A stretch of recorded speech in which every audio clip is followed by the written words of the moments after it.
G'day, Ben from Melbourne. Today, we're going to talk about an individual album. Now, what would you think if I said the doyen of the box set? Or maybe Mr. Plod of the VC? Or even PC31, the Vinyl Policeman? That's right, Mike Grogan has gone and unleashed a beast of a record with his new band of Gods and Men. If you don't know Mike, I will leave a link to his channel below. His channel is fantastic, lots of great records. He's a big fan of Joe Strummer and The Clash, and loves box sets. That's why I call him the doyen, some of the best presentation out there. But we're not here to talk about that. We're here to talk about his band of Gods and Men. Now, I will leave a link to the bandcamp below, and also to Mike's band's bandcamp. This is like different from the stuff I've heard of Mike before. He's got a couple of CDs of his solo stuff, which is more singer-songwriter based. Really good stuff as well, worth checking out. And also, you probably know if you watch his channel that Mike has a tribute band which does a kink show, which I've seen some of that stuff and that looks fantastic as well. But I talked to him via email over the years, and he said he'd been itching to do something a bit more in that indie rock post-punk style. And yeah, he's really nailed it with this. He's put together a really good band, tight as a fish's ass, as you'd expect. Great sound. We'll get into it. We'll talk about the sound first. It's got a really nice crisp production with the bass, and the bottom end is not sloppy. It's tight. You can define the bass in there. It's crisp without being clinical. It's just really well recorded. It sounds like a live band, but well recorded. You can hear the individual instruments, but it doesn't sound like, people who've gone in and recorded their bit and someone else has overdubbed their bit. Like, obviously, the guts of it is live, but, like most records, there's a few overdubs here and there, which I'm guessing is a couple of guitar things. There's some nice keys and organ on this as well, from what I can hear. Correct me if I'm wrong, Mike. He's got a killer guitar sound too. That's one of the particular things that stood out to me. It's got a bit of edge and a bit of menace to it, but it's also just that fine line where it's not completely fuzzed out. It's still got a bit of that spiky, wiry bite to it as well. That perfect middle ground between the two, which really gives like the songs a kind of urgency as well. It really suits the style of thing that they're going for, which is that indie rock post punk. Like, what else can we use? Like, it is like, you can hear that Mike's grown up listening to all those punk bands back in the day, and then also like taking in and marinating, if you will, the indie rock scene that followed and was influenced by that, and and all of those great new wave bands as well. Mike has a really good facility with hooks and melodies. Like, I reckon singing those kink songs for years probably did him no harm in that department. They're memorable hooks. They stay in your head. There's like good, nice songwriting in there where you have like, good hooky pre-choruses before it like jumps into the main chorus, stuff like that. Nice little lines of keyboard and guitar, which have nice melody to it as well. Really, really well done, thought out songs. They're really well structured. And another thing is the pacing of the record is excellent.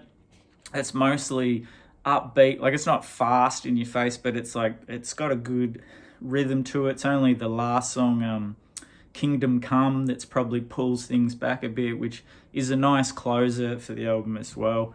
Mike's vocals probably for indie rock and post-punk more front and center, but the reason is like Mike does have the vocal ability to do that, and I quite enjoy after hearing his more singer-songwriter stuff, hearing him let rip a bit more. Like he's got it in him, and it sounds really good when he gets into it like that. It's got a good little bit of bit of shit in his throat, for the want of a better word.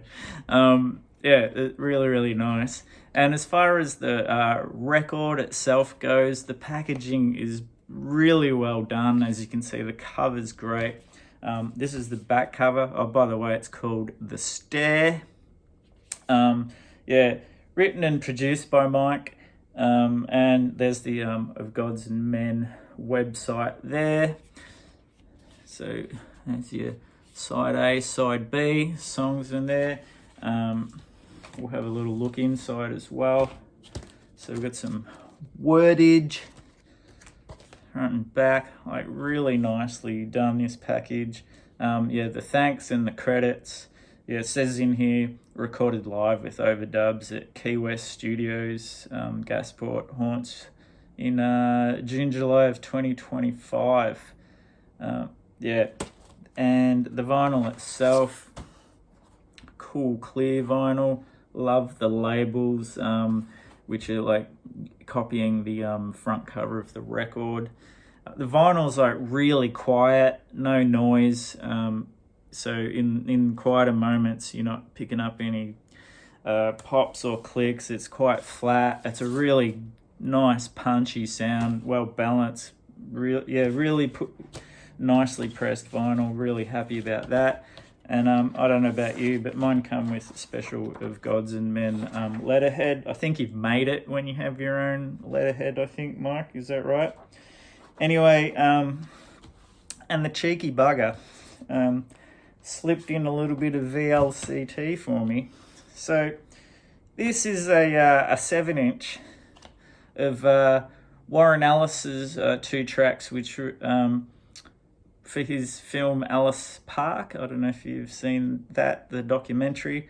Anyway, $8.79 of 1,000. And these were only available, as far as I know, at screenings of the film, which Warren's there. And obviously, Big Wazza has autographed it. And Mike has been awesome enough to send that over to me. Kind of funny, him sending me a Australian autograph. But I guess he lives over in Europe now, Wazza. So, back to Of Gods and Men. I won't go through track by track. I will leave a link actually to Mike Vinyl Spiral, who did go in more detail track by track. This is more just my overview and my initial thoughts after 3 listens.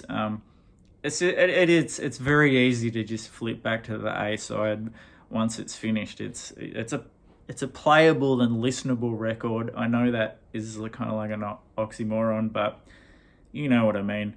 The first track, Flawed. It's got like catchy vocal hook.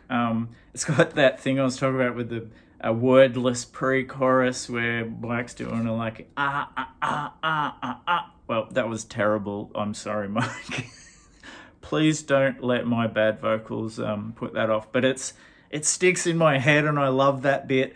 And then like I was like, oh, that's cool. That's like a chorus, but it was actually a prelude to the chorus, and then it's bang into the main part. And it's like kind of like how the Pixies would do that. You know how they would like have a real hooky bit just before the chorus. Nice. It's like I love little bits. I'm a bits fan in songs, and that is a great piece of bittery. And a couple of production tricks. Not too much on this. Just like I think it's Yellow Door into Vindicate Me. There's the good old at the end of the song, the reverse suck into the next song, and that works really nicely, I think.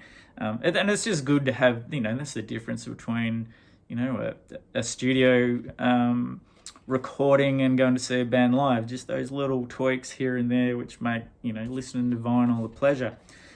What else? Oh, yes.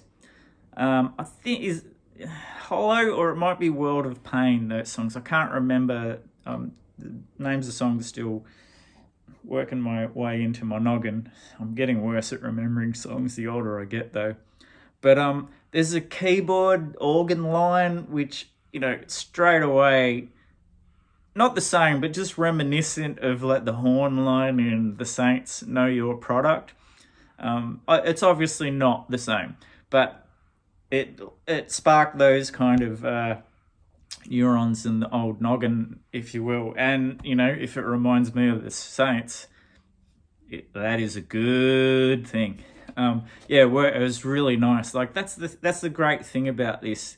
It's not just the choruses with the vocals, which have the hooks. There's nice keyboard lines, good guitar lines. It's like, very, very melody driven but still it retains the like edge of indie rock and sort of the post-punk sound.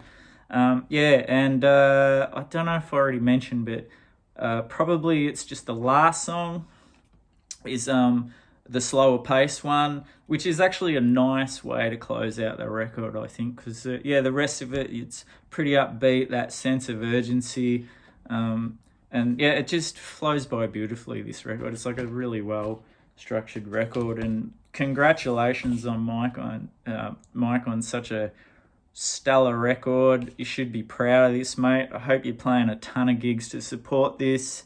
And all you bastards out there in the VC, buy this, even if it's just for selfish reasons for me, because I'm already looking forward to seeing where they go next after this.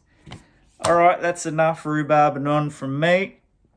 I'll leave all the details of everything mentioned below so you can go and check out the music yourself. Please do try and buy a physical copy. I know playing in a band, that means a lot to me when you have that product out there and people purchase it. But, if worse comes to worse, the digital's for sale too. We'll see you in the next one.